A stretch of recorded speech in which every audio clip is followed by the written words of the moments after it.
Eu quero falar com vocês hoje a respeito de Naamã. Eu quero compartilhar com vocês algo que fui ministrado quando escrevi esse estudo, essa palavra. E eu quero compartilhar com vocês exatamente pelo momento que nós estamos vivendo. No cenário que nós estamos vivendo, nós temos visto que as pessoas, elas têm complicado demais as coisas. Não existe mais uma opinião, a minha opinião é diferente da sua, não existe mais uma conversa, ou é a mesma opinião que a minha, ou não vale. Ou é o time A ou é o time B. Eu sou o certo e você é o errado. E quando nós falamos isso do mundo, nós estamos falando da política, nós estamos falando do dia a dia, nós estamos falando de absolutamente tudo que está à nossa volta. Tudo é motivo para debates, para discussão, e nos tornamos muitas vezes, por uma questão de opiniões diferentes, nos tornamos inimigos. E as coisas não deveriam ser assim. Trazendo para dentro da igreja, nós falamos que amamos a Cristo, nós falamos que adoramos ao Senhor, que nós estamos dispostos a viver segundo a vontade dEle, fazer as coisas como precisam ser feitas. Mas a grande verdade é que, embora tenhamos um coração empenhado em fazer o melhor para o Senhor, muitas vezes nós não falamos a mesma linguagem. Muitas vezes nós divergimos em algumas coisas. E às vezes, por conta do nosso eu, do nosso achismo, por conta da nossa maturidade, nós dificultamos as coisas e nós esquecemos que andar com Deus é mais simples do que imaginamos.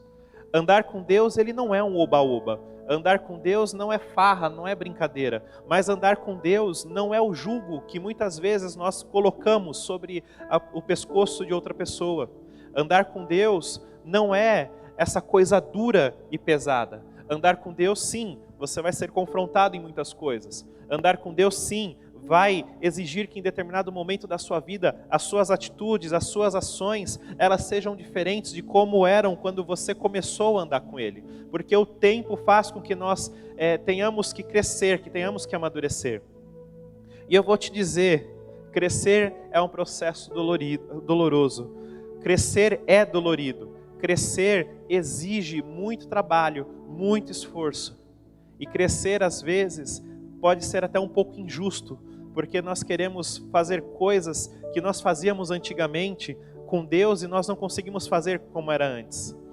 Quando você de repente conheceu Jesus, você era mais novo, você tinha um tempo só para Ele, só na sua casa, só no seu quarto, mas o tempo passou e hoje você é um homem, uma mulher cheio de responsabilidades e não consegue se dedicar a Deus, de estar 24 horas na casa dele como você fazia um tempo atrás. Mas isso não significa que o fato de você não estar fazendo certas coisas, hoje você tem que se culpar ou se condenar. Você precisa entender tempos e entender que Deus não coloca julgo sobre os seus. E eu quero falar sobre Naamã. E por que falar sobre simplicidade, complexidade? O que Naamã tem a ver com isso? Tem a ver com a história dele em si. Como nós podemos, de repente, entrar naquilo que Deus tem para nós e recebermos aquilo que Deus tem para nós, ou nós simplesmente podemos complicar as coisas e perdermos aquilo que o Senhor tem. Então, não precisa abrir por enquanto. A passagem de 2 Reis, o capítulo 5, conta a história desse homem que era um comandante dos exércitos da Síria. Nós sabemos da história dele que ele foi curado de lepra, como a pele dele ficou como de criança, de tão grande que foi o agir de Deus na vida dele. Entretanto, o que eu quero ressaltar é os pontos simples que nós não percebemos no processo de cura desse homem. Nós falamos que ele foi curado, nós sabemos contar a história, mas às vezes nós não nos atentamos que Deus age de maneira simples. E nós é que complicamos, na verdade. E embora você saiba que Naamã, para ser curado da lepra, ele teve que ter mergulhado num rio, isso era simples. Muito simples, perto de muitas coisas que ele poderia ter tentado. Então, para você que está aí com a sua Bíblia, lá em 2 Reis, capítulo 5, versículo 1, você vai ter as informações, um resumo de quem era Naamã. Ele era o comandante do exército da Síria. Ele era respeitado pelo rei da Síria. Ele era um herói de guerra, ele era um valente de guerra. E a Bíblia diz que ele havia conquistado muitas vitórias pelo Senhor. Então, ele era um homem de reputação, e ele era um homem que tinha a presença de Deus sobre ele, para poder conquistar, para poder vencer batalhas. Porém, ele era leproso. Uma doença que para aquela época sem cura. Uma doença que era uma contagem regressiva para quem a tinha. Então, antes de nós falarmos sobre Naamã, nós precisamos ver como nós, filhos de Deus, e como aqueles que não são cristãos, ou que estão em outras religiões, ou que não têm nenhuma religião, se comportam. E nós temos um senso moral muito grande quando nós erramos. Porque quando nós erramos, nós temos um senso moral, quando a questão se diz a respeito de perdoar e ser perdoado. Mas esse senso, às vezes, ele nos puxa para baixo. Porque quando nós erramos, é simples, você errou, você precisa reconhecer o seu erro e você precisa tomar atitudes que mostrem que você entendeu que você errou. Quando você precisa perdoar alguém, a pessoa que está pedindo o seu perdão, ela não precisa pegar e ficar se humilhando toda hora. Uma vez que ela chegou até você, que ela reconheceu as falhas, que ela reconheceu os problemas dela, a deficiência dela em ter atitudes diferentes em relação a você, perdoou. E você não precisa mais ficar fazendo com que essa pessoa fique remoendo aquele erro dela com você para que você perdoe. E quando você precisa do perdão, você não precisa de muita coisa, você precisa apenas reconhecer os seus erros, o inverso. Reconheça os seus erros e receba o perdão quando alguém te disser, eu te perdoo. Mas, por ser muito simples as coisas, nós não aceitamos. Então seria muito mais fácil que nós nos puníssemos para entender que aí sim nós realmente fomos perdoados. Às vezes quando alguém fala assim, olha, eu te desculpo pela sua atitude, a sua atitude vai ser, é só isso? E a pessoa vai falar sim. Não é possível que é só isso. E daí você vai para casa com aquele sentimento, eu acho que ele não perdoa, só deve estar esperando uma cartada, tá com uma carta na manga para dar uma cartada na hora certa, para poder tacar na minha cara alguma coisa. E daí você vai ficar com aquela pulga atrás da orelha se você foi perdoado, se você foi desculpado, e você vai conversar com outra pessoa. Eu conversei com fulano, mas ele me perdoou, mas eu achei muito estranho, foi muito simples. Então às vezes nós complicamos tudo. Quando nós complicamos a questão de perdão, quando nós complicamos a questão de errou, aprenda a corrigir os seus erros, nós nos esquecemos o que a Bíblia nos diz lá em 1 João, capítulo 1, versículo 9. Se quiser, se puder, abra sua Bíblia lá. Todos estão comigo ainda?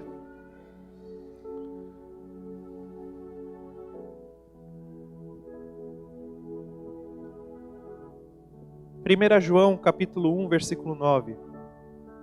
Diz assim: se confessarmos os nossos pecados, Ele é fiel e justo para nos perdoar os pecados e nos purificar de toda a injustiça. Olha como é simples. Isso na questão do perdão, isso na questão do reconhecimento do teu erro. Se confessarmos os nossos pecados, Ele é fiel e justo para nos perdoar e nos purificar de toda a injustiça.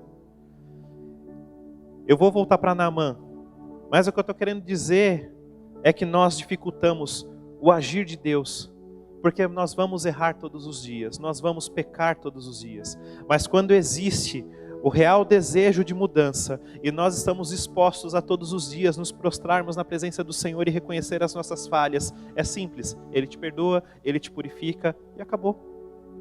Mas às vezes nós ficamos remoendo e andando em círculos, sem resolver a nossa vida, por acharmos que nós precisamos fazer alguma coisa para pagar, para mostrar que nós estamos entendendo algo.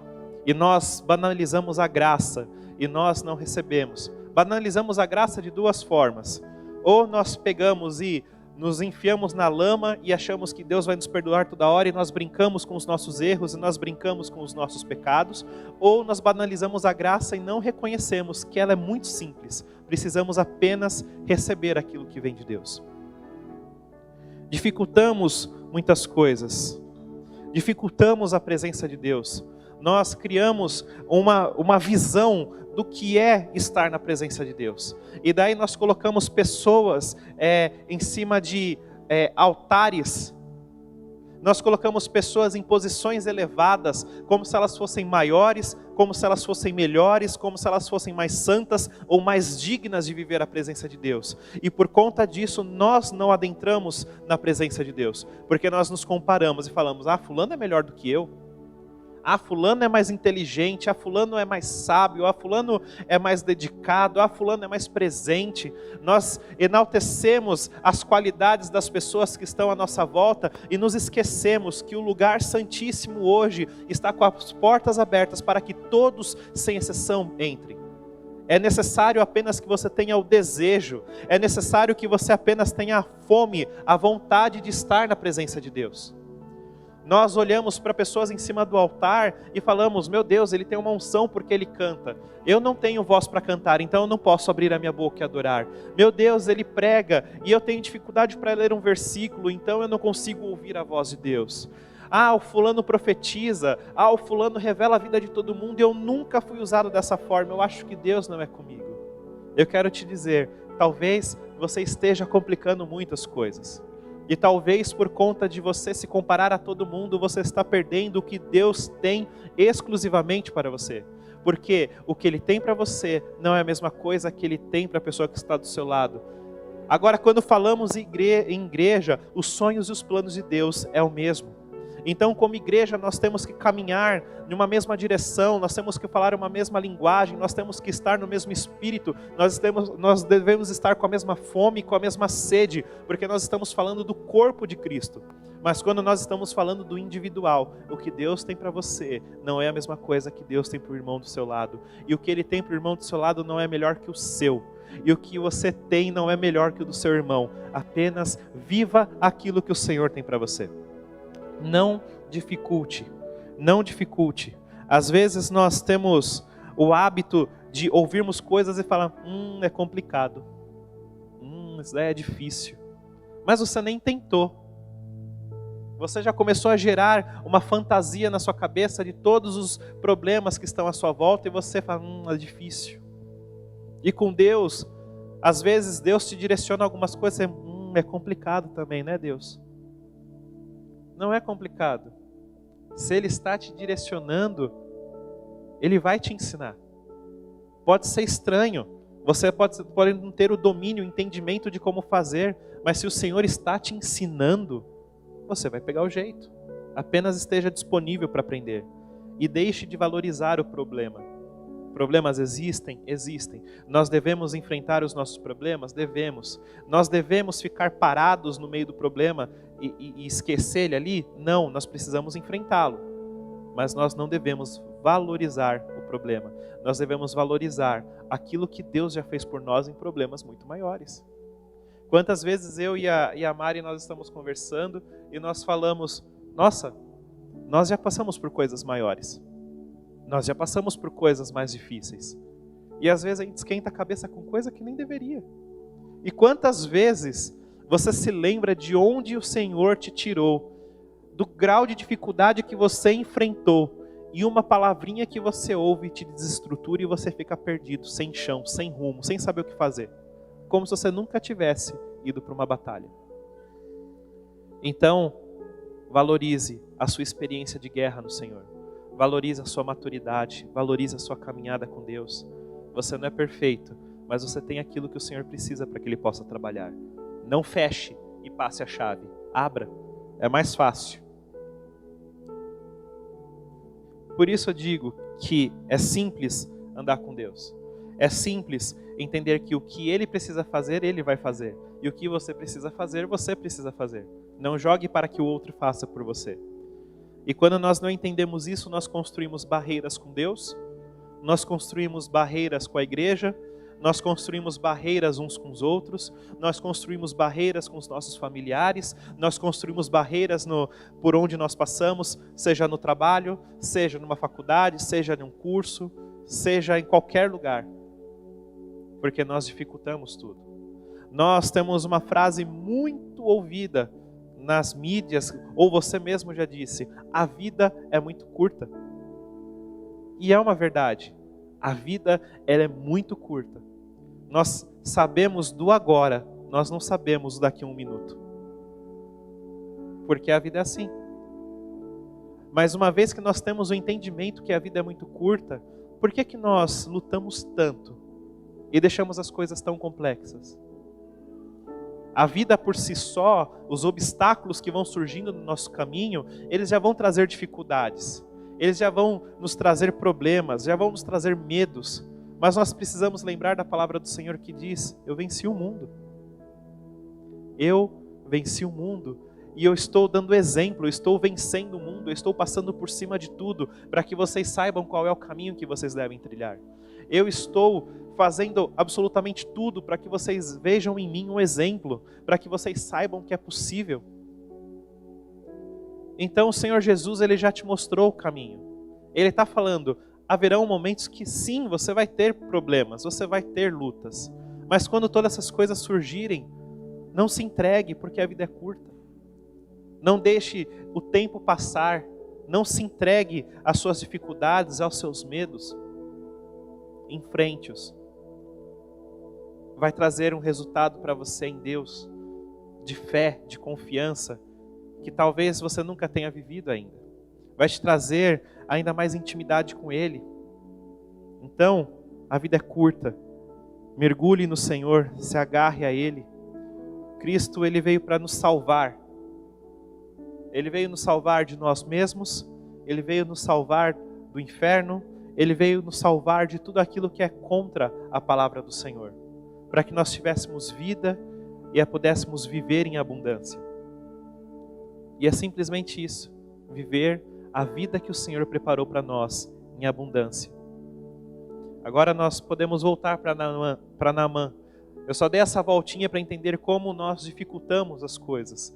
E para Naamã, ele também teve a oportunidade de viver algo simples, mas a princípio ele quis dificultar.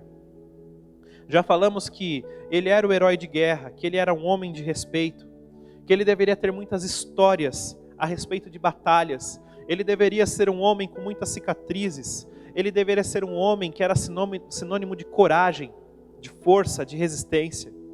Entretanto, de todas as batalhas que ele já tinha vencido, uma coisa ele não conseguia vencer, a lepra. Uma coisa não saía dele. Então, as pessoas deveriam conhecer ele como Naamã, o homem de batalhas, Naamã, um valente de guerra, mas também deveriam conhecê-lo como Naamã, o leproso.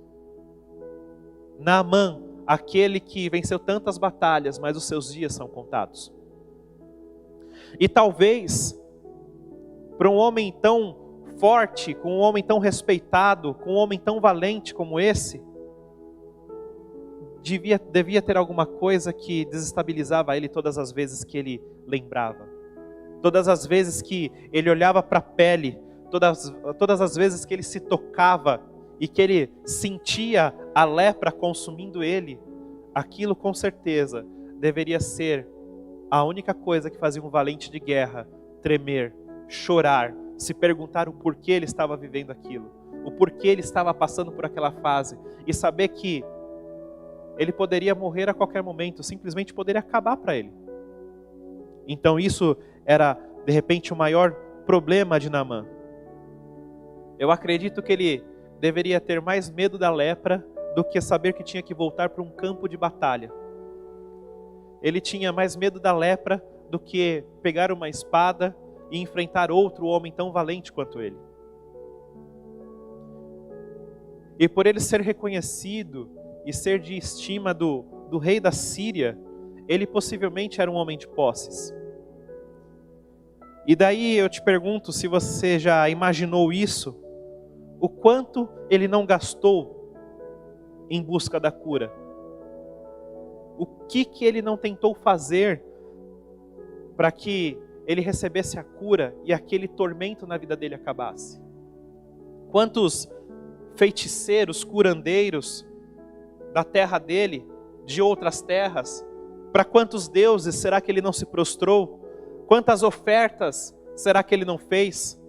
Quantos propósitos ele não deve ter feito para que ele tivesse a cura? E nada acontecia. Então imagine que esse homem, da mesma forma que ele estava disposto a ir para a batalha, para trazer vitórias para o rei dele, ele também estava disposto a correr atrás para que ele pudesse ser curado, mas não tinha resultado. Agora, vamos voltar lá para 2 Reis, capítulo 5, versículo 2 e 3.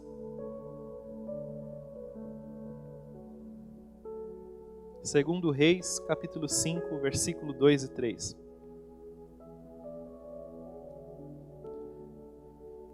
Saíram tropas da Síria e da terra de Israel. Levaram cativo uma menina que ficou ao serviço da mulher de Naamã. Disse ela à sua senhora: tomara o meu senhor estivesse diante do profeta que está em Samaria, e ele o restauraria da sua lepra. Nós estamos falando que esse homem valente, em um determinado momento, ele entrou na terra de Israel e ele levou pessoas presas. Com certeza, os seus subordinados e ele mesmo deve ter ferido a espada, destruído casas. Era um momento de guerra. E ele feriu o povo de Deus. E quando fala que levaram cativo uma menina, possivelmente a história dessa menina, os pais dela possivelmente foram executados diante dela. Possivelmente. E ela foi levada muito nova para ser uma escrava. Essa menina poderia... Embora nós estejamos falando de Naamã, mas essa menina poderia ter marcas e apagar do coração dela tudo aquilo que ela passou aprendendo dos pais sobre a presença de Deus, sobre o Deus de Israel que abriu o mar, sobre o Deus de Israel que respondeu com fogo, sobre o Deus de Israel que trazia milagres, sinais e maravilhas para o seu povo. E essa menina deve ter se perguntado: aonde está o meu Deus? O Deus que permitiu que os meus pais fossem executados, o Deus que permitiu que a minha terra fosse invadida, o Deus que permitiu que os meus sonhos fossem destruídos. E fazendo um comparativo com o cenário político, quando nós vemos o Oriente com pessoas fugindo e falando: os meus sonhos estão sendo roubados, os meus sonhos estão sendo destruídos, o meu futuro está sendo arrancado de mim. As pessoas com medo, fugindo da sua própria terra. Agora vamos trazer esse cenário bíblico. Se você está vendo o caos atual no mundo, é mais ou menos esse caos que havia naquela época. Guerra, medo, dor. Mas essa menina consegue ter no coração dela algo forte que diz: quem dera o meu Senhor estivesse diante do profeta que mora na minha terra, e ele seria curado. Essa menina está dizendo: independente da dificuldade que eu tenha vivido, e independente, meu Senhor, do que você tenha feito, porque quando ela fala de um profeta na terra dela, essa menina, ela está perdoando esse povo que oprimiu a casa dela, que oprimiu a terra dela. Ela está perdoando e ela está falando: eu sei que na minha terra existe uma solução, na minha casa existem profetas, na minha casa existe uma palavra, na minha casa existe um Deus vivo.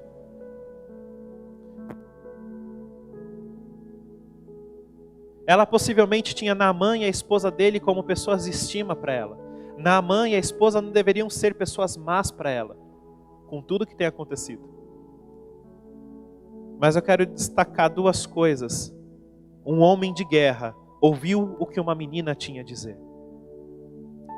Um homem que tinha experiência de vida, um homem que tinha uma história, que tinha uma trajetória, que tinha um conhecimento, ouviu uma menina que estava começando a construir a sua vida. E o que chama a atenção nos dois personagens aqui é que essa menina, ela falou de algo simples. Ela falou sobre cura, ela falou sobre a restauração, mas ela só colocou uma condição: se você estivesse lá. Se você estivesse lá, você seria curado. Ela afirmou que naquele lugar, aquele homem teria aquilo que ele procurava e precisava há tantos anos. E Naamã, por sua vez, pegou esse si. E deve ter pensado: eu tenho uma chance. Eu já tentei tanta coisa, eu vou enfrentar mais uma. Eu vou tentar mais uma vez. Mas o fato dele ter ouvido não significava que ele tinha entendido aquilo que havia sido dito. Mas pensou: por que não? Já tentei tanta coisa, por que não tentar mais uma? Só que o problema de Naamã talvez tenha sido um problema que nós temos quando se diz referente à presença de Deus. Nós gostamos de fantasiar, nós gostamos de nos contar uma história de como Deus vai fazer algo na nossa vida. Porque nós queremos que o nosso testemunho, nós queremos que aquilo que nós vamos viver com Deus seja uma obra-prima, seja algo cinematográfico. Pensa, você fala assim, no tempo de Elias, Deus respondia com fogo, e o fogo vinha do céu e caía no altar. Eu quero que algo aconteça na minha vida exatamente desse jeito. Eu quero que tal solução Deus venha e receba, Deus faça. Eu quero que um profeta venha e fale assim, assim, assado. Eu quero que o pastor ministre assim, assim, assado. Eu quero que o ministro de louvor cante dessa forma, faça desse jeito. Eu quero que na música X o pastor venha na minha direção, coloque as mãos na minha cabeça, entregue a palavra, venha alguém e faça algo no qual eu não vivi. E quando você chega aqui e não aconteceu absolutamente nada daquilo que você esperava, você sai da casa de Deus frustrado. Então, talvez o problema de Naamã e o nosso seja de fantasiar como Deus precisa agir.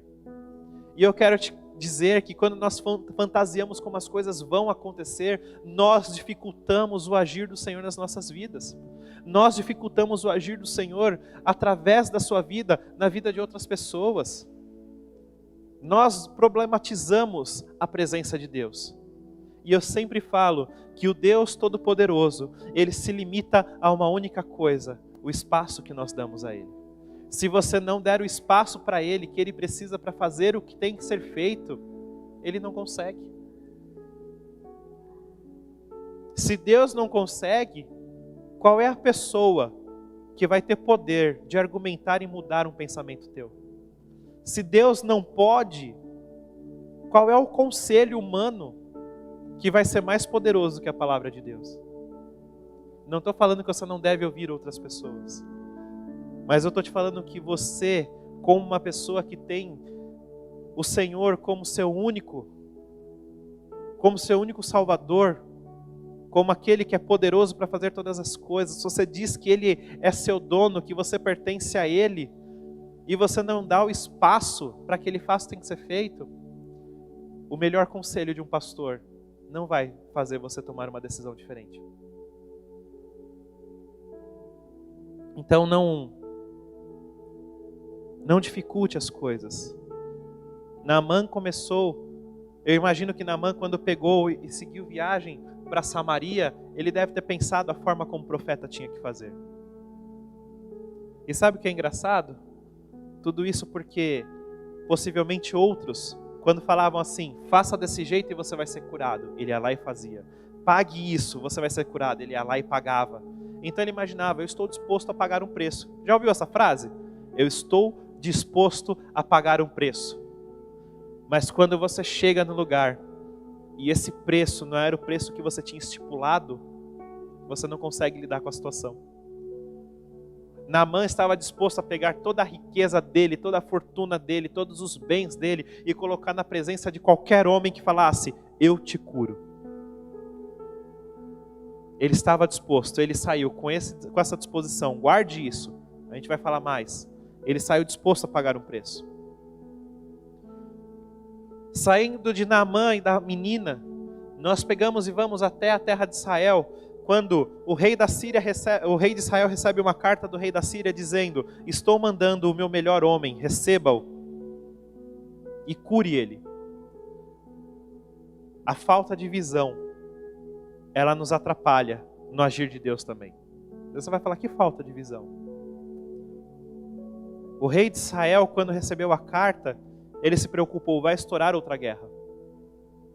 Os problemas vão aumentar, as dificuldades vão crescer.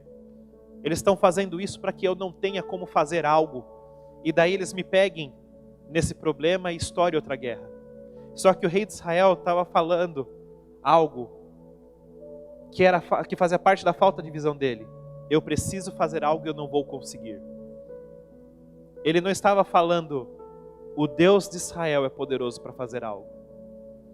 Então nós temos um comandante que fantasiava e um rei sem visão, mais empecilhos para que o poder de Deus pudesse ser interrompido em um processo de cura, em um processo de restauração. Mas a criança sabia, existe profeta. E quando chegou na boca do profeta o que estava acontecendo, ele fala, deixe vir, para que saiba que existe um profeta em Israel, para que saiba que existe um Deus em Israel, e que esse Deus pode todas as coisas. 2 lições. Preste atenção no que está sendo dito, para você não fantasiar algo, para você não gerar algo na sua cabeça que Deus não disse, que pessoas não disseram. Ouça e busque o discernimento, para que quando você ouça a palavra do Senhor, ela seja pontual. A palavra do Senhor, ela não traz confusão.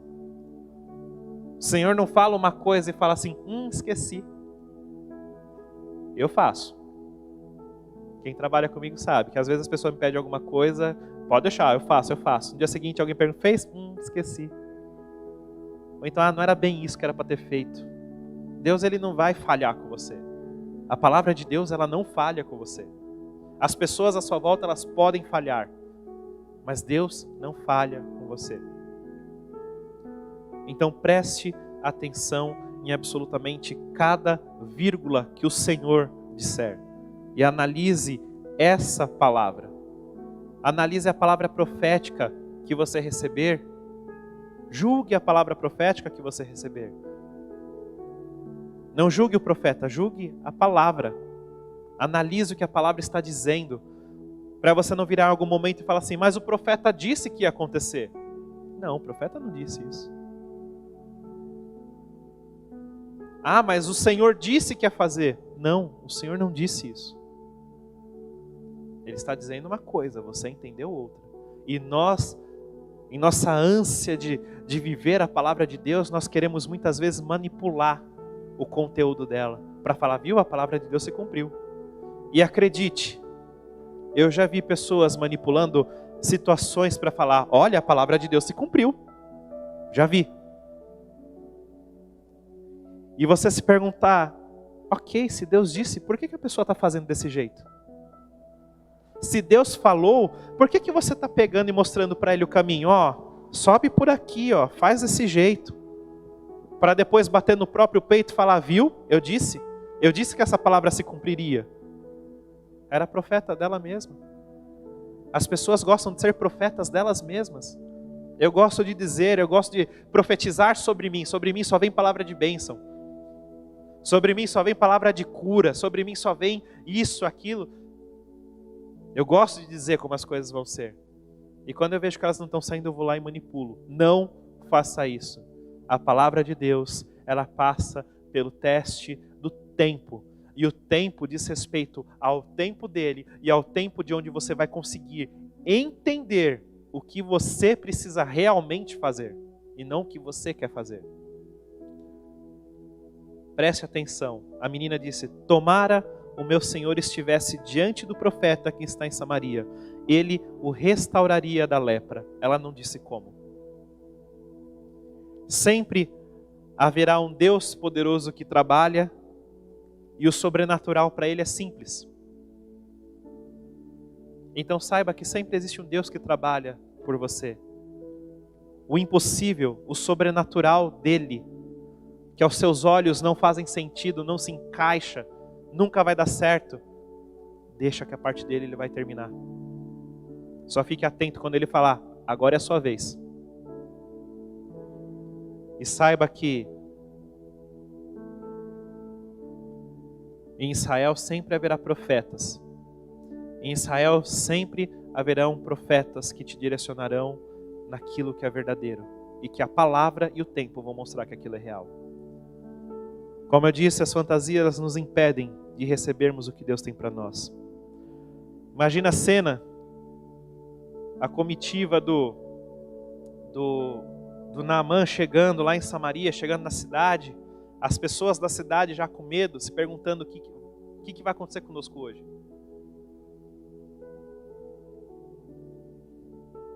Imagina aquele clima de tensão pelos locais que Naamã passava. E imagine Naamã falando: é hoje que o profeta vai chegar na minha presença e ele vai fazer algo grandioso aos olhos de todos. E ele vai fazer algo tão grande que as pessoas à minha volta, elas não vão poder negar o que foi feito. Então bate na porta do profeta. E Eliseu pega e manda o estagiário dele, fala para o mensageiro dele: vai lá, avisa para ele que ele precisa se lavar 7 vezes no Jordão, e a carne dele será restaurada, e ele vai ficar limpo. Vai lá dar o recado.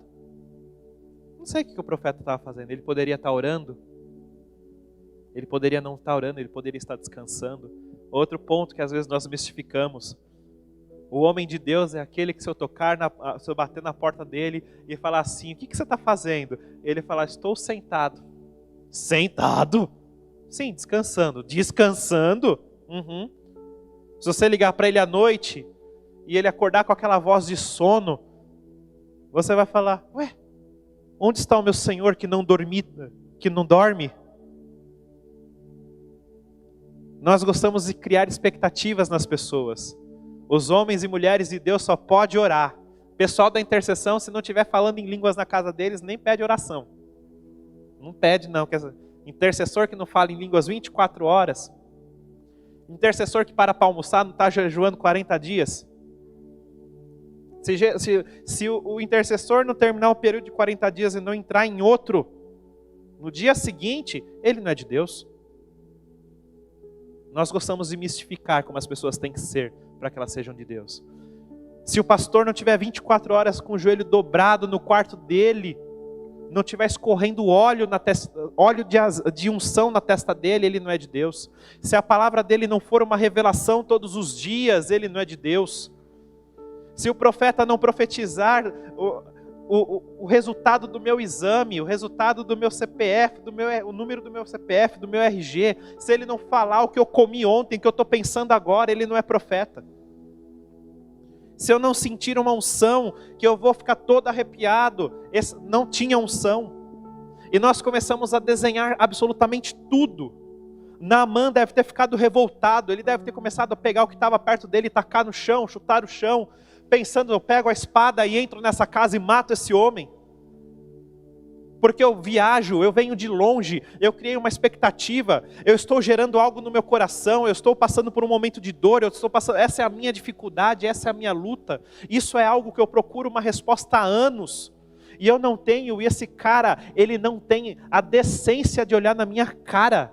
Ele não tem a decência de vir aqui. Eu estou cheio de presentes, porque a Bíblia diz que não se ia ao profeta sem presente. Eu estou cheio de presentes, eu estou cheio de dinheiro. O que ele quer eu vou dar. E ele me manda um mensageiro. Ele esqueceu da minha patente? Ele esqueceu de quem eu sou? E ainda menospreza. Eu saio lá da minha casa, onde eu tenho do bom e do melhor, e venho nessa terra aqui, venho nesse lugar que ao meu ver é sujo. E quantas vezes você fala assim: eu saio da minha casa, pego o ônibus, saio de casa 5 horas da manhã para chegar aqui às 9, saio 6 horas da manhã para chegar às 10, e eu chego nessa igreja e é isso? É isso?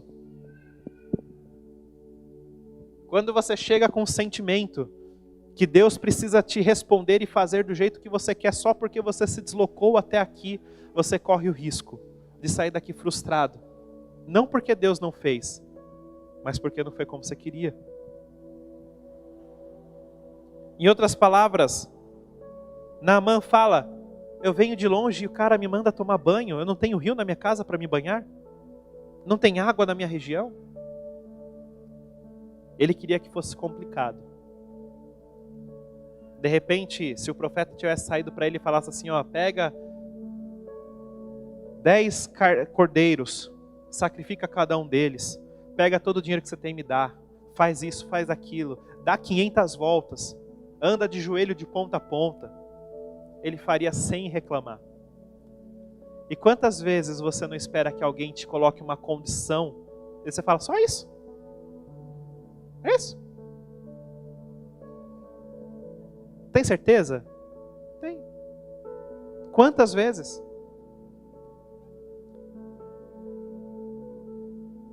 Não crie expectativas erradas.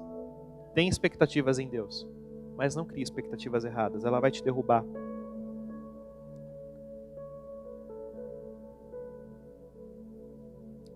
A indignação de Naamã poderia ter tirado algo que ele tão desejava, que ele tanto desejava, que ele tanto esperava que acontecesse.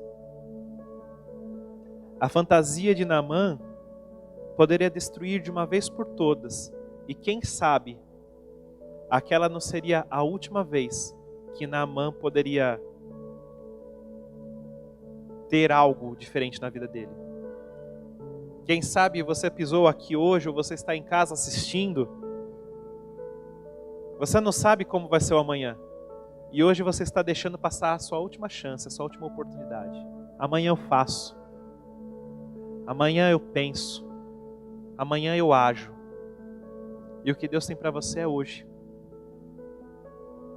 Se Naamã voltasse para casa, de repente, quem sabe ele teria mais uma semana e ele morreria. Quem sabe ele teria mais alguns dias. Quem sabe ele ainda teria mais alguns anos, mas por conta da frustração dele, ele simplesmente abriria a mão e se entregaria ao final dele. Então, quantas vezes você não recebeu algo de Deus que você tanto queria, mas você nem se alegrou porque não foi como você imaginou que tinha que ser? Quantas vezes Deus não levantou pessoas para ser a resposta dele na sua vida e você menosprezou? Quantas vezes você não ouviu uma palavra e você riu por dentro e não seguiu a palavra simples que foi orientada? Sabe qual era? Lembra que eu falei que Naamã estava disposto a pagar um preço? O único preço que Naamã precisava pagar nessa situação era ouvir e fazer o que estava sendo orientado.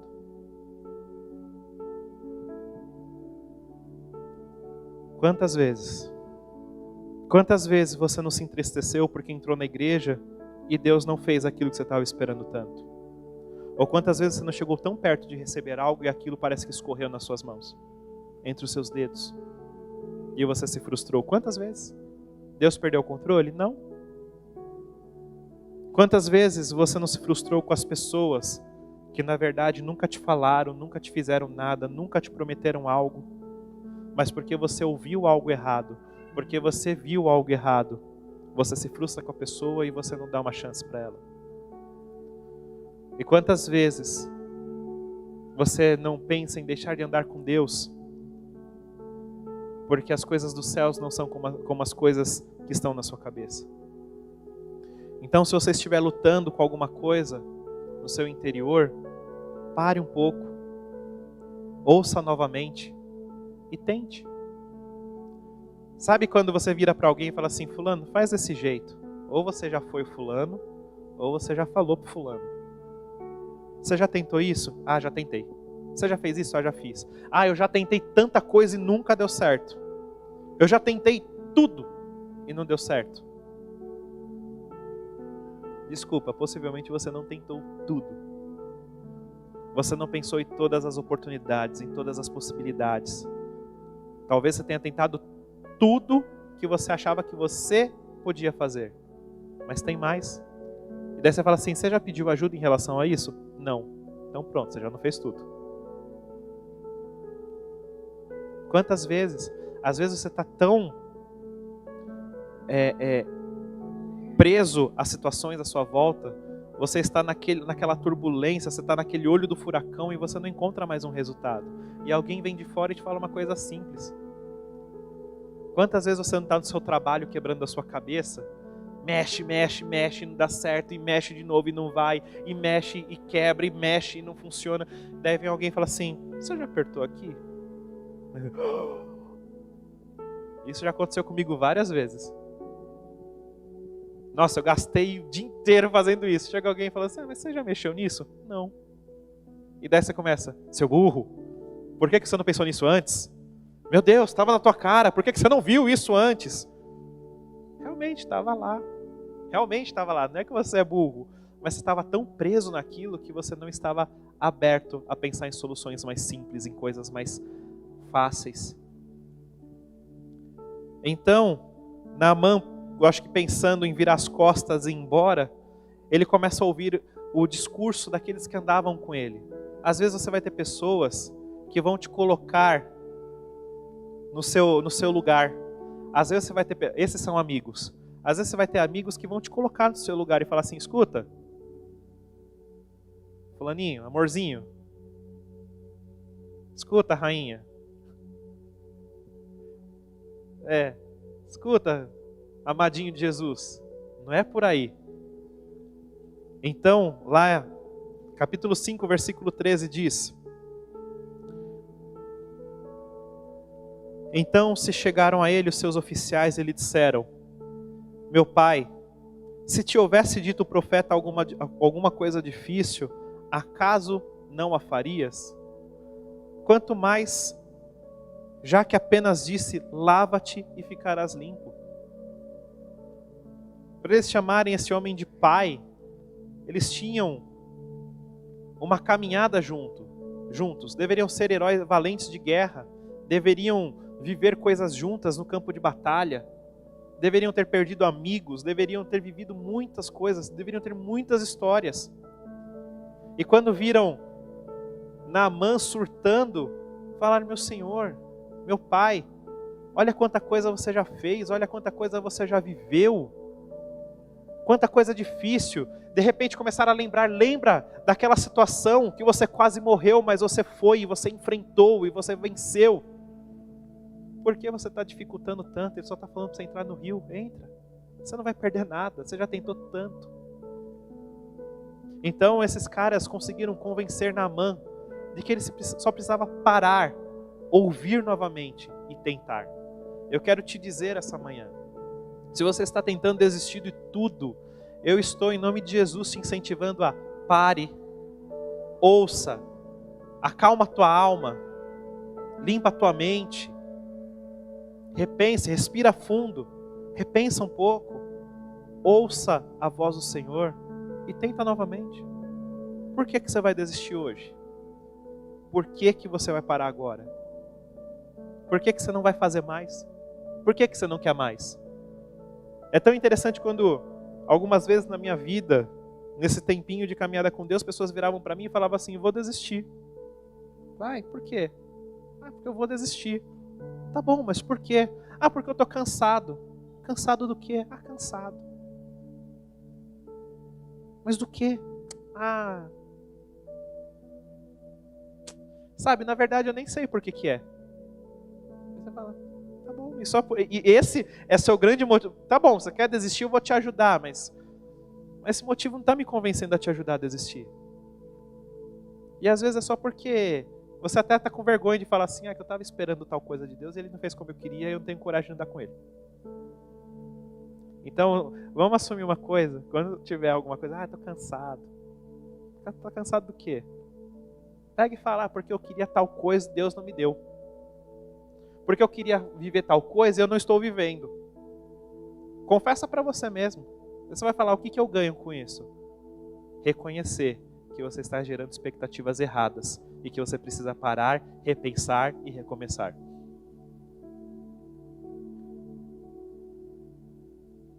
Naamã estava disposto a rejeitar a cura porque ele não entendia o que era a graça de Deus. Ele não entendia como Deus agia. Nós também não entendemos. Mas hoje nós temos o entendimento da graça pelo Espírito Santo. E precisamos apenas receber a graça. Eu quero te dizer em nome de Jesus, que se você está com alguma enfermidade, seja aqui na igreja, seja na tua casa, em nome de Jesus, que toda doença caia por terra. Declaramos em nome de Jesus que não existe doença pequena ou doença grande, mas em nome de Jesus, que toda doença no físico, seja de qual tamanho for a enfermidade, ela é curada em nome de Jesus. Declaramos em nome de Jesus que aquilo que te impedia de receber uma cura até hoje cai por terra. E que a palavra simples de Deus entra na tua vida e você é curado em nome de Jesus. E que testemunhos venham em nome de Jesus. Eu quero declarar em nome de Jesus que se você está com a sua alma, com as suas emoções doentes, elas são curadas em nome de Jesus. Declaro em nome de Jesus que se você está fazendo algum tratamento para cuidar da sua mente, para cuidar do seu coração, você é restaurado em nome de Jesus.